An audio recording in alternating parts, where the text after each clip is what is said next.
Hello, love. Cosmic sex. Ooh, we're finally here. We just arrived at level 2 of the 88 ways to pleasure the feminine. So, welcome home to Eden. We are on number 1 of the sexual chakra. Actually, though, in terms of the 88 ways, we're on number 9. So 9 is this thing that is actually a path to enlightenment. The path to enlightenment through your sexuality. Ooh.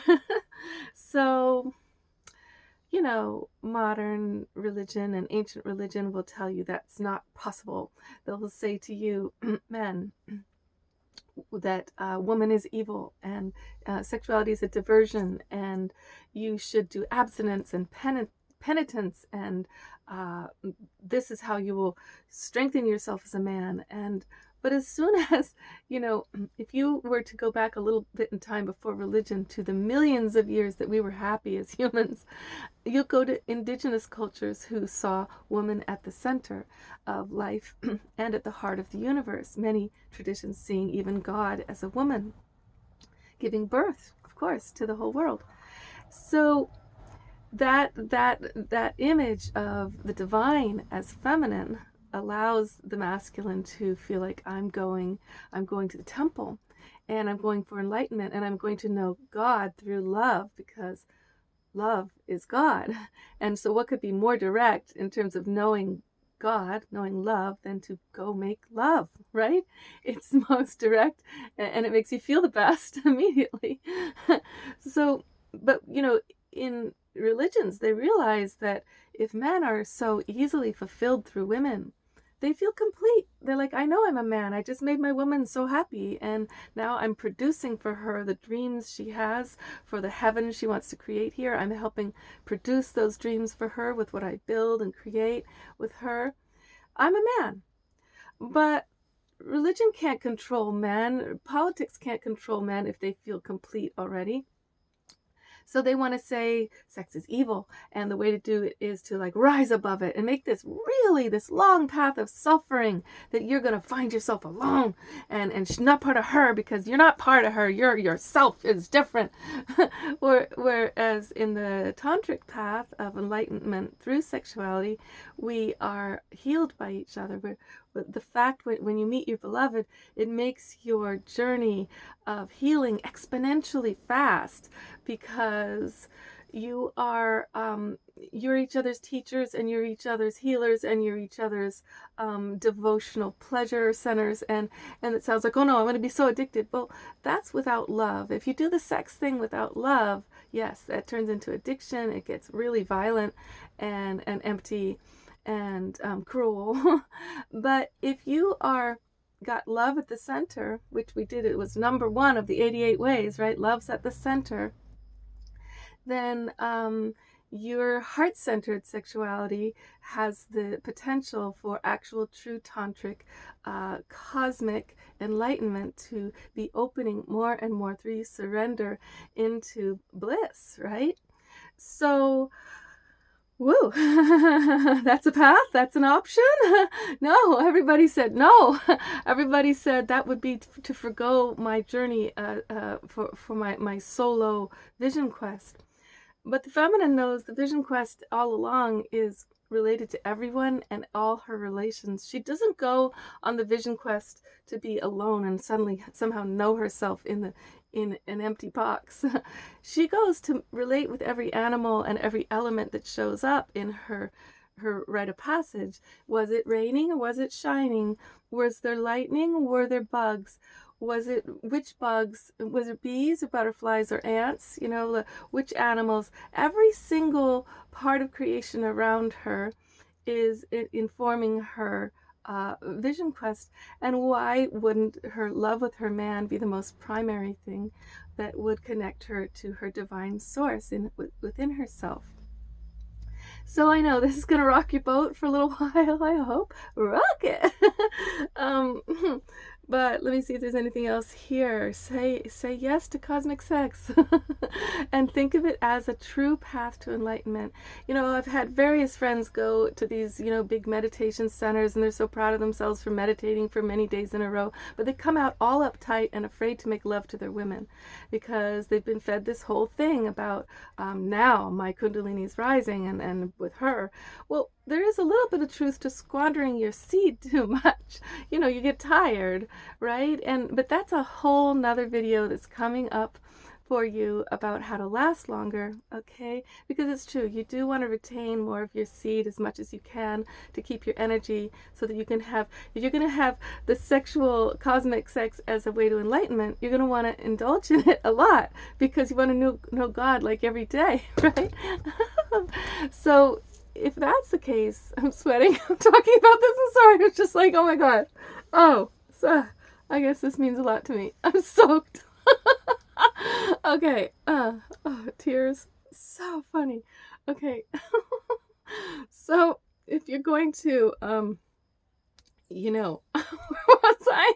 All right. You're gonna go for this tantric path, and I'm sorry, I'm a mess. I just lost it.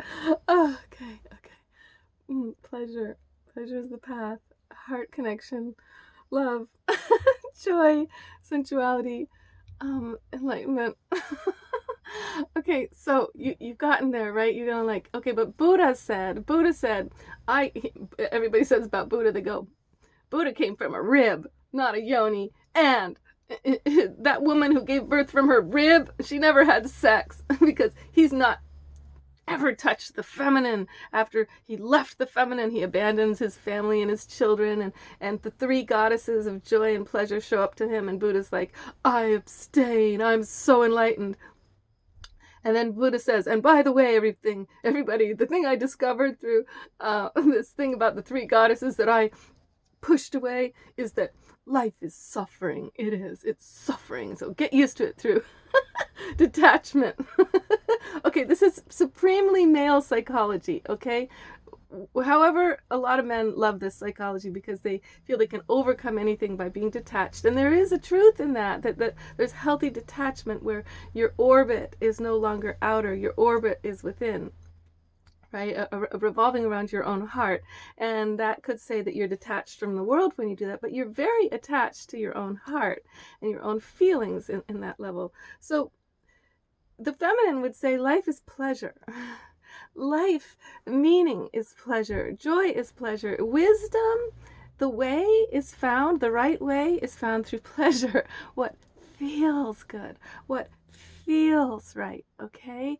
So, oh my goodness. It's so different than life is suffering.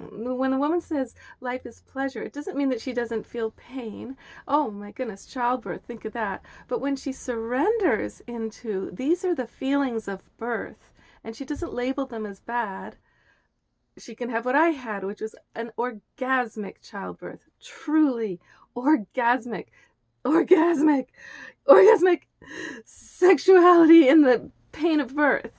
Because she's not separating out pain from pleasure either. The difficulty of life, she's not saying that everything's little roses and cheesecakes. No, she's saying that life is pleasure, means pleasure is the path. It means that the easiest, the way of least resistance is always going to be where there's pleasure, where it feels good. Ooh. So you're going, oh, this way, this way, this way, this way, this way, not that way, this way. Okay, so yeah, I think I'm finally articulating this, which is it's a path of sensation. It's a path of when you say that you're going to have cosmic sex as sexuality is the path to enlightenment, you're going to be letting go of your mind as the thing that you concentrate on all the time. Because even in meditation, which is something I deeply, dearly believe in, meditating, you're doing it to sort of watch the mind and hopefully at some point let the mind be quiet. But in sexuality, it's so easy for that to happen because you're in sensation and you're in connection, in breathing and in flowing and in heart opening. The mind gets blown.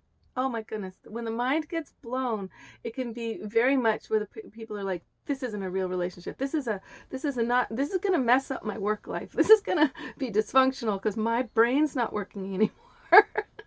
I have a friend whose mother, like one time her dad went and took her mom into the, back bedroom, and they came out hours later, and her mother was just like stars in her eyes, and for days she couldn't talk. He had just blown her mind. He just fucked her brains out.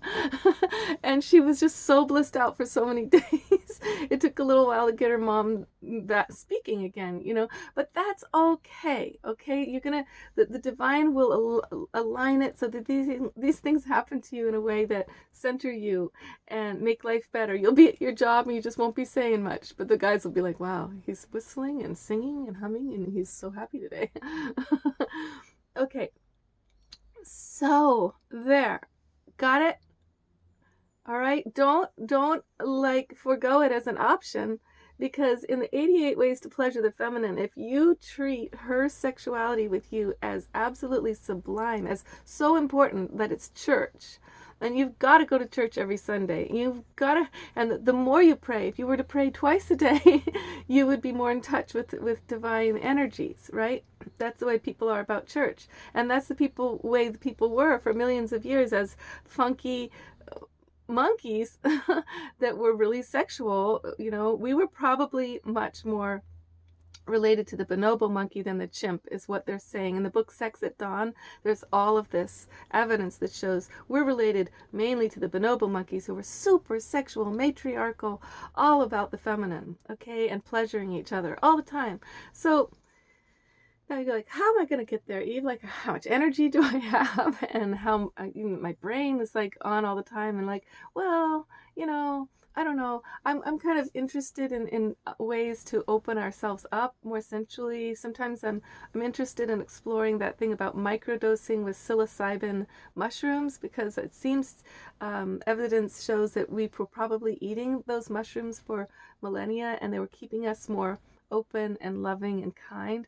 So microdosing means tiny, tiny bit, where you're not actually stoned or high. You're just in the place of opening because of this food, like we're missing all kinds of minerals in our food right nowadays. But but a beer here and there, or people drink a glass of wine, or whatever people do to relax and get there. But make it that you're doing those things to get there rather than to numb out and disappear. Okay, this whole thing is about showing up.